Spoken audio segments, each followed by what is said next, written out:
Come on, let's be a good one. Hate my fairway wood, but let's try and hit a good shot. Oh.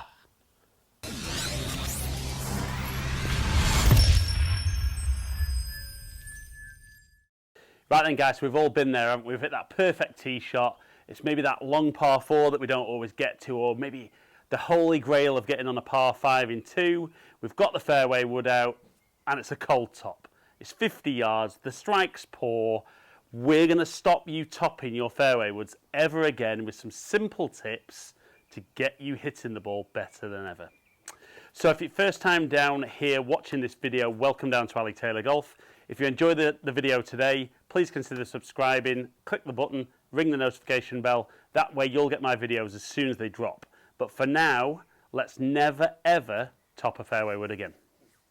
Right then guys, so never top in the fairway woods again. So let's just top one and understand what's happening at impact.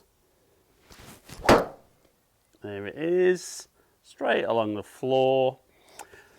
Now, every shot that we hit where the ball's on the floor, we're looking for the club to hit the ball and then the ground.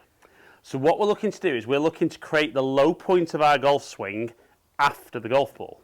Now, certainly it was talked about a huge amount in the US Open about some of the players and their angle of attack. And what was that actually that they were referring to? So basically it's the angle the club head is moving when it comes into the golf ball.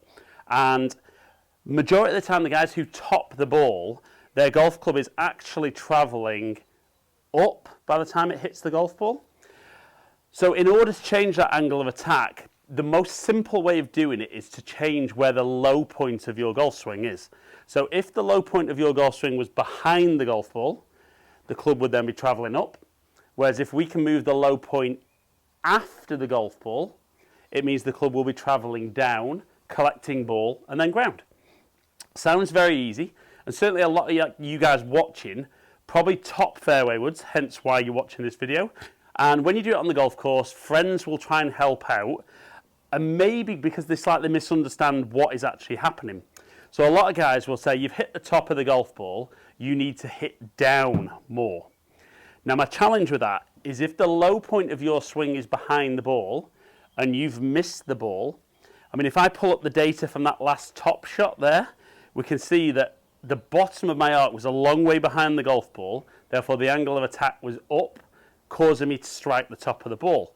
Now, if I simply just hit down more and don't move my low point, I just bury the club into the ground. Obviously on the mat, the club bounces, tops the ball, but on the golf course, you just take a huge divot before the golf ball. So a couple of changes. I think first one is actually that understanding that we want the club travelling down to impact. Certainly as a kid, I was told about sweeping the ball away, maybe even catching it on the way up. And it's just incredibly difficult to strike good shots. I'm not saying you can't hit good ones with the club travelling up, but it has to be a very small amount because we are looking to try and use the middle of the club face. If the club's travelling up, you're only ever going to hit the bottom. So one thing I see at address where a lot of guys struggle is very like with driver, they get the ball a long way forward, and as good as the swing might be, the bottom of the arc's still going to be behind the golf ball. So we're going to move the ball not quite back to the centre, but just slightly forward of centre, maybe where you would play a mid-iron.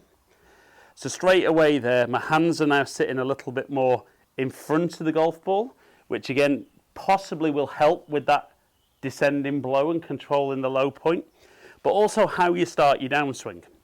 Again, I see with a lot of golfers, pretty good on the way back, but because they're trying to get the ball in there and lift the ball, the weight tends to move back, and as the weight stays back, again, the low point of the golf swing's back here. So I would like you to feel that once you get to the top, we shift our weight forward like we do with our irons. That's going to move the low point after the golf ball, really get that nice strike. High shot, lots of distance, let's put it into practice. So I'm going to get the ball position slightly further back. Then all I'm going to focus on in my golf swing is shifting into my left side on the downswing. And that is an absolute ripper. And we can see the numbers on TrackMan there. I've moved the low point very slightly in front of the golf ball. So I've got a very small descending angle of attack. So the club's traveling very shallow. I'm not taking a huge divot there, but I would certainly have ball and then a little bit of turf right out the middle of the club face. That's going to help you never ever top your fairway wood again. Right then guys, so hopefully a little change in understanding of what you're trying to do with your fairway wood to begin with. A little change of setup and then really putting that best swing on it. It's going to stop you ever topping fairway wood again, ripping those 3 woods, 4 woods, 5 woods, whatever it is that you're hitting off the floor for those long shots, and let's get you playing better golf and enjoying your golf game more. So if you've enjoyed the video, like it, share it, comment below, let me know what content you would like me guys to do. If you've enjoyed the video and you don't already subscribe, click the button like I said earlier in the video, ring the notification bell and follow me on all my social media platforms, all under Ali Taylor Golf. Hopefully catch up with some of you guys down here in the future. Stay in contact.